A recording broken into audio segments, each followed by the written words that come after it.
जय हिंद, वंदे मातरम। स्वागत है आप सभी का गुरुजी वर्ल्ड एग्जाम स्टडी प्लेटफॉर्म में।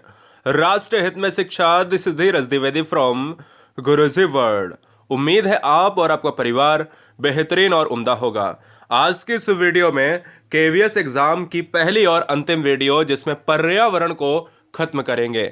याद रखिएगा, टॉप 50 क्वेश्चंस को अगर आप कर लेते हैं या कर लेती हैं तो मुझे नहीं लगता कि एग्जाम में आपको परेशानी का सामना उठाना पड़ेगा। आइए, ये 50 क्वेश्चन गोल्डन क्वेश्चन आपके नाम। पहला क्वेश्चन, लकड़ी के अधूरे जलने के कारण मुख्य रूप से कौन सी, यानी मुख्य रूप से अगर देखा जाए तो कौन सी गैस आप उत्पन्न होता हुआ देखते हैं, कौन सी गैस जलने पर निकलती है। तो देखिए, जब भी कोई लकड़ी है अगर पानी डाल दो और बुझा दो तो वहां पर CO देखने को मिलेगी। अधूरी जली हुई लकड़ी में कार्बन मोनोऑक्साइड की मात्रा अधिक होती है। तो इसलिए इस क्वेश्चन का जो राइट आंसर है कार्बन मोनोऑक्साइड यानी CO लॉग हो जाएगा। बहुत बढ़िया।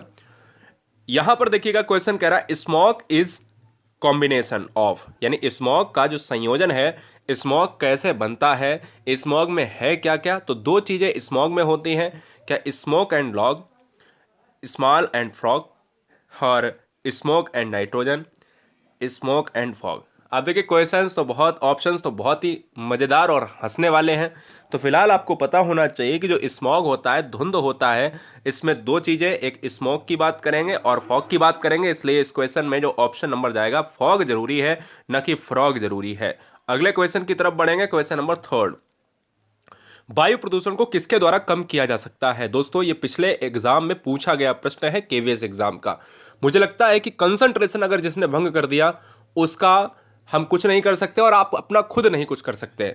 चाहे आप किताब पढ़ रहे हो उस समय तो कंसंट्रेशन होना चाहिए, चाहे कोई भी टीचर को आप पढ़ रहे हो कंसंट्रेशन होना चाहिए। दोस्तों, 3 नंबर का जो आंसर होगा वो फॉरेस्ट हो जाएगा। और भारत में सबसे ज़्यादा जो फॉरेस्ट होते हैं वो मध्य प्रदेश में होते हैं, और सबसे जो कम फॉरेस्ट होते हैं वो होते हैं हरियाणा HR में होते हैं। ये भी आपको याद रखना है। अगला, वायु प्रदूषण के संबंध में पैन का पूर्ण रूप क्या है। पैन का मतलब समझते हो, पैन, ये पैन का मतलब ये है, ये हिंदी में लिखा हुआ पैन, ये इंग्लिश में होता है। ये पैन का पूर्ण रूप आपको बताना है, परमानेंट एड्रेस नंबर, पैरोक्सी एसिटल जो है एसिटल न्यूरॉन, और पैरोक्सी एसिटिलीन नाइट्रेट, और पैरोक्सी एसिटाइल नाइट्रेट।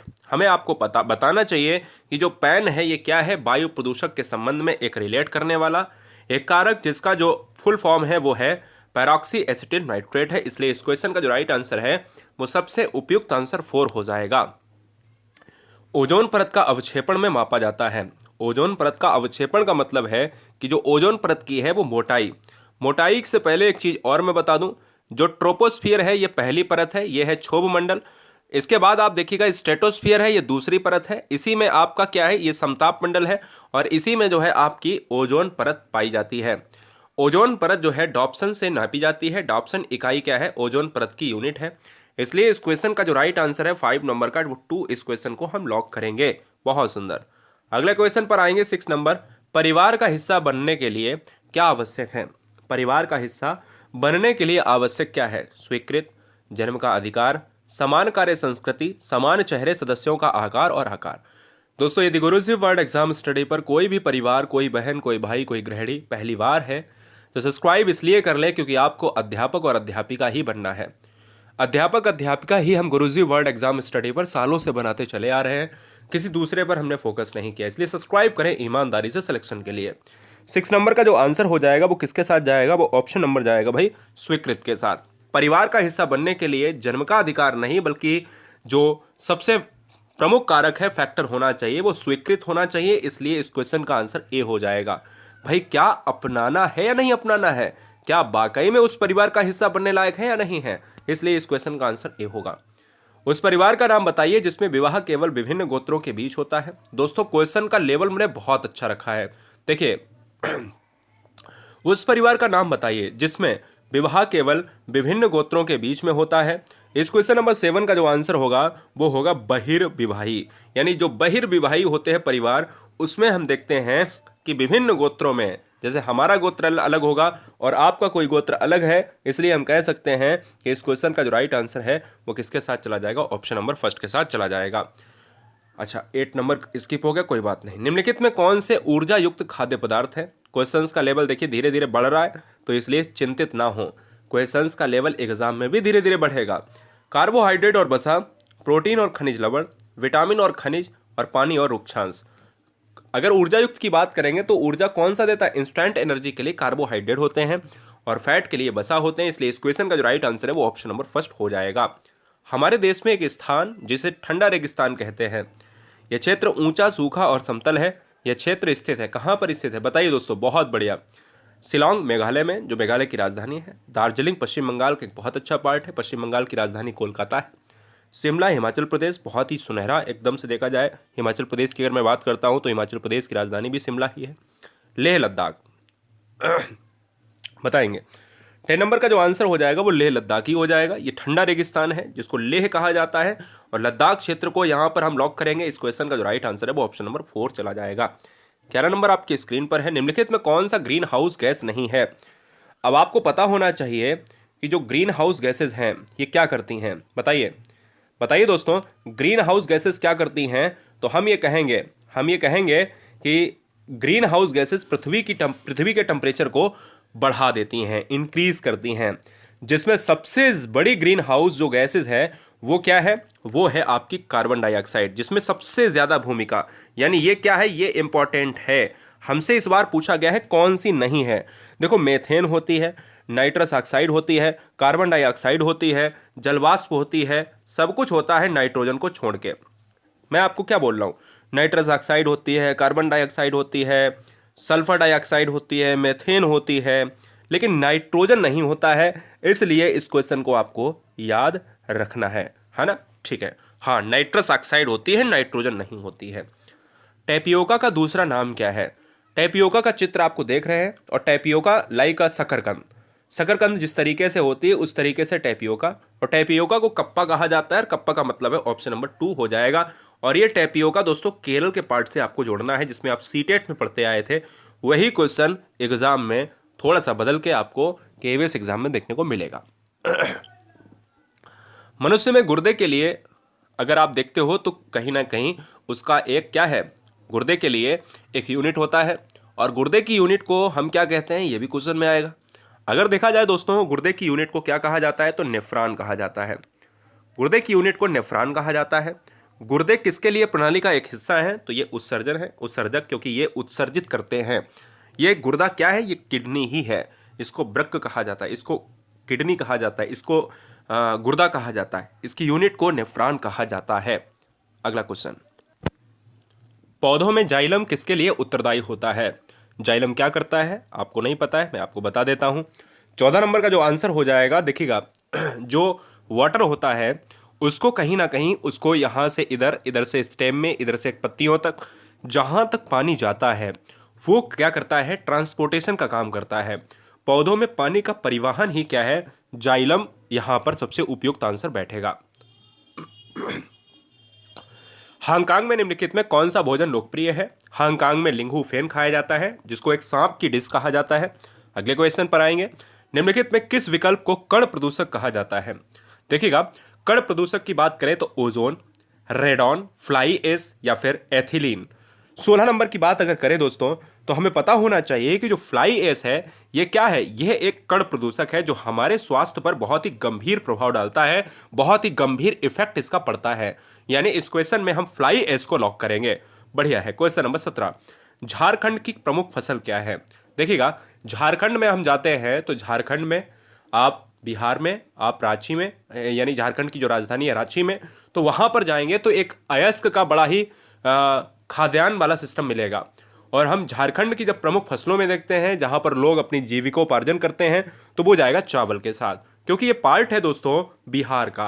और ये चावल वहां की बात करें तो चावल कहीं ना कहीं एक सबसे पसंदीदा व्यंजन में मानी जाती है, इसलिए फसल में मानी जाती है, इसलिए 4 ऑप्शन हमारा लॉक हो जाएगा। बताएंगे क्वेश्चन नंबर 18, जो एक परिवार की विशेषता नहीं है, क्या है? जो एक परिवार की विशेषता नहीं है, अलग अलग लिंग के 2 अलग अलग वयस्क एक साथ रहते हैं। पहला, प्रत्येक सदस्य की आय अलग से जमा है। दूसरा, वे समान घर भोजन का उपयोग करते हैं और सामान्य सामाजिक गतिविधियां करते हैं। तीसरा, और सुरक्षा और बच्चों के लिए सामान्य जिम्मेदारी, यह है चौथा। परिवार की विशेषता कौन सी नहीं है, यह पूछा है। परिवार की विशेषता वो नहीं है जहां पर प्रत्येक सदस्य की आय अलग अलग से जमा की जाती है, ये ऐसा नहीं है।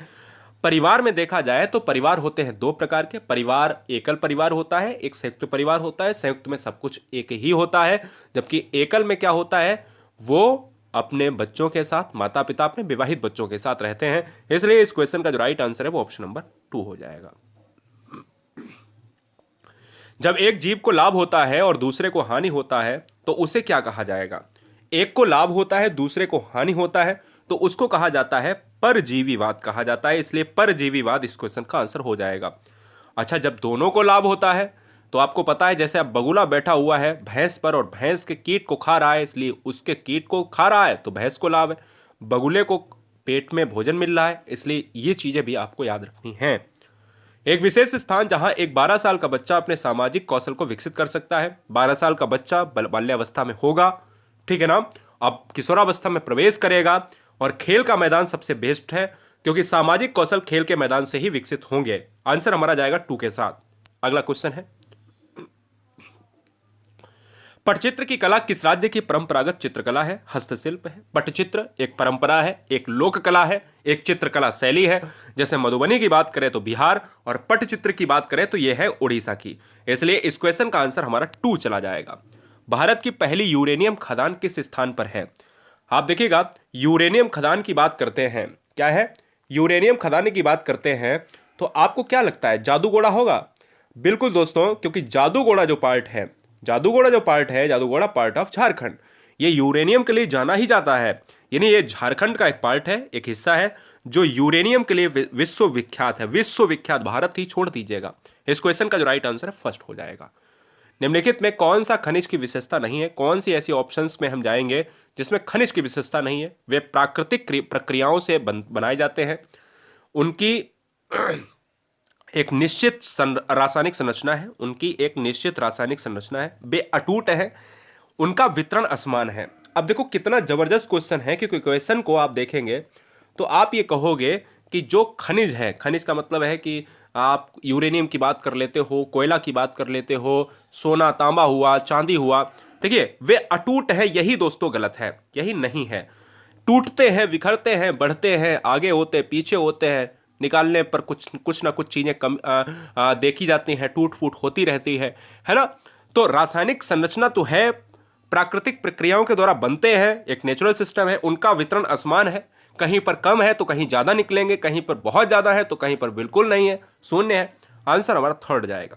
निम्नलिखित में कौन सा कथन प्राकृतिक संसाधनों के विषय में सत्य है? कोयला प्राकृतिक संसाधनों का एक उदाहरण है। समाप्त होने वाले संसाधन जो असीमित मात्रा में है।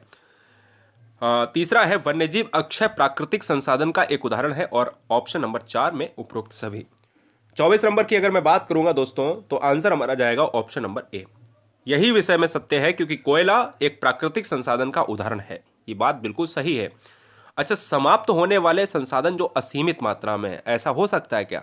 अरे जो समाप्त होंगे वो तो सीमित मात्रा में होंगे, और वन्यजीव अक्षय प्राकृतिक संसाधन का एक उदाहरण है, ऐसा कुछ नहीं है दोस्तों। इसलिए जब ये नहीं है तो ये भी नहीं है। अगला क्वेश्चन है 25, कौन सा प्राकृतिक संसाधन को वरीड सनसाइन के नाम से जाना जाता है? वरीड सनसाइन किसे कहा जाता है? तो वरीड का मतलब होता है जला हुआ, और वरीड की बात करें तो दोस्तों ये कोयला ही जाएगा, ऑप्शन नंबर फर्स्ट हो जाएगा। सतत आर्थिक विकास से अभिप्राय क्या है, बताइए।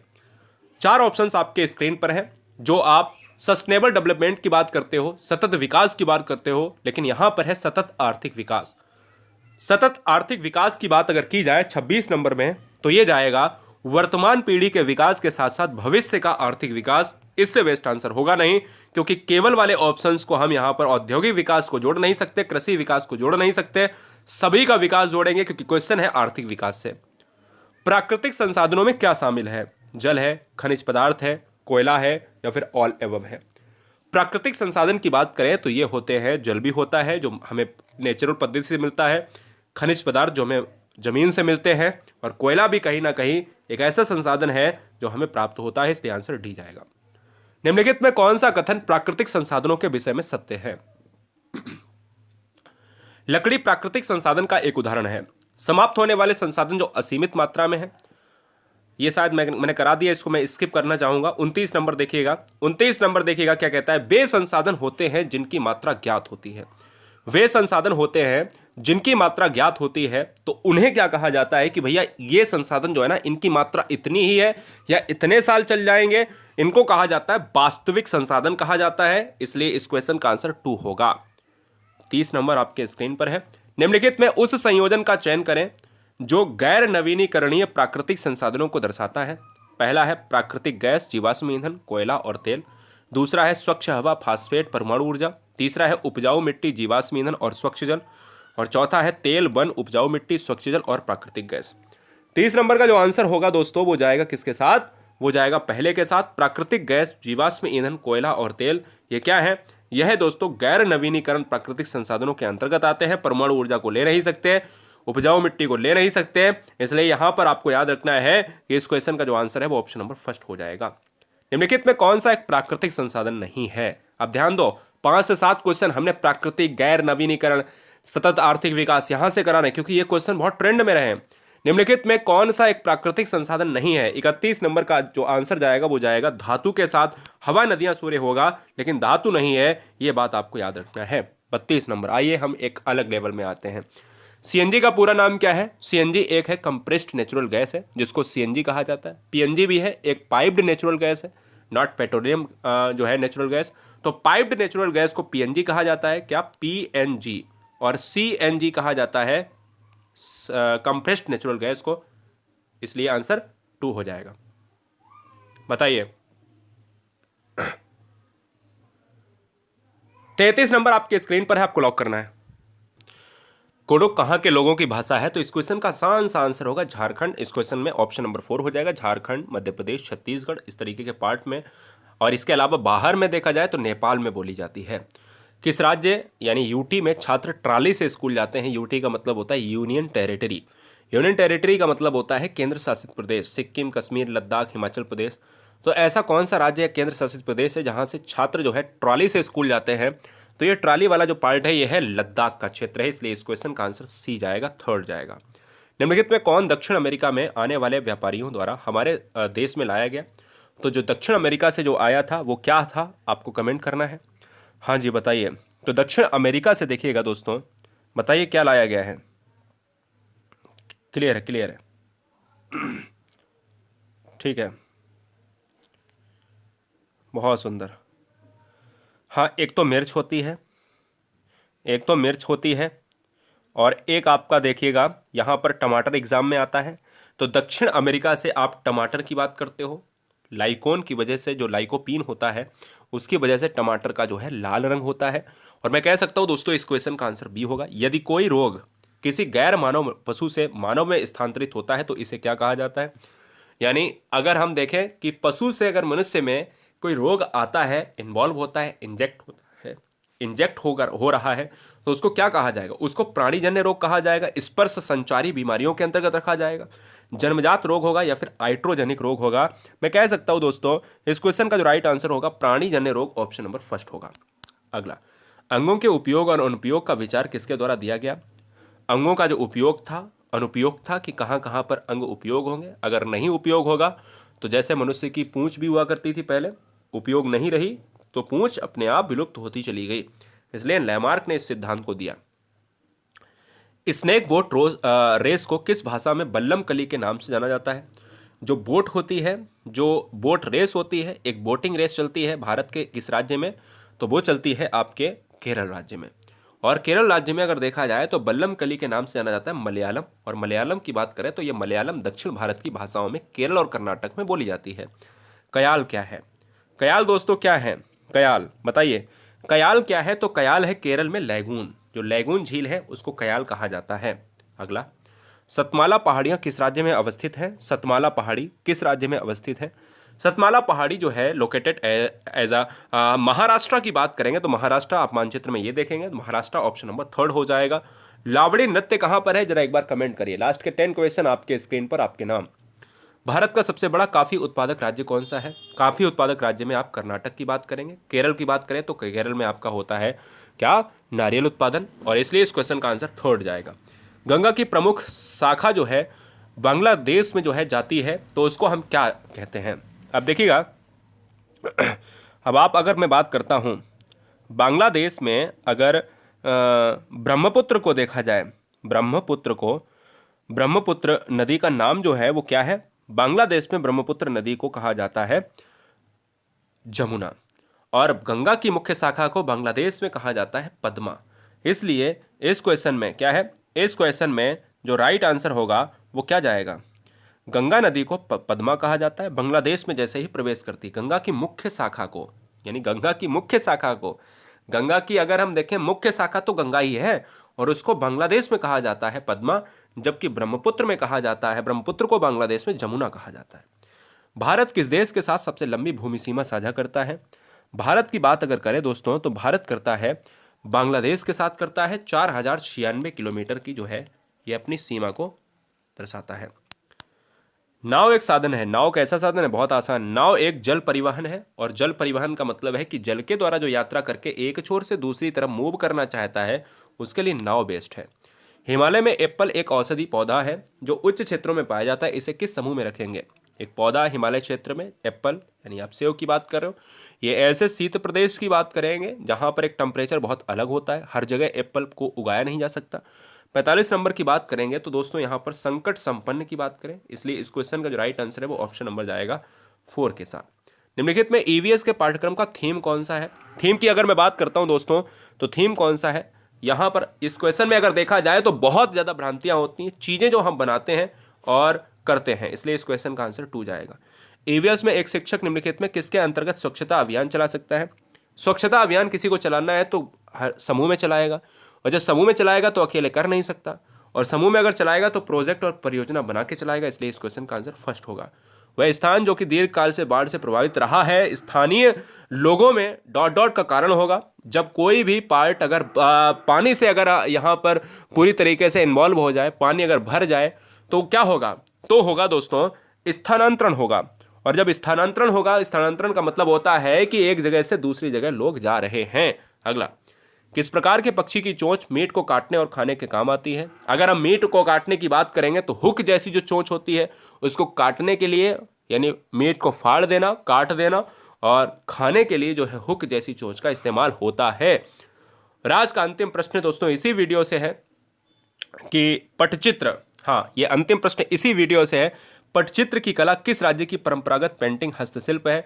मैं कहता हूं दोस्तों जितने भी बच्चे इस वीडियो को वॉच कर रहे हैं वो केवीएस की प्लेलिस्ट जरूर देखें, और मैं छोटी छोटी वीडियोस में आपको हमने बहुत ही अच्छा कंटेंट दिया है। मैं उम्मीद करता हूं कि आपने 50 नंबर का आंसर दे दिया होगा। गुरुजी वर्ल्ड एग्जाम स्टडी के टेलीग्राम से जुड़ने के लिए सर्च करें गुरुजी वर्ल्ड, GURUJI स्पेस WORLD। जय हिंद, वंदे मातरम। स्कोर अपना कमेंट बॉक्स में हमें कमेंट करें।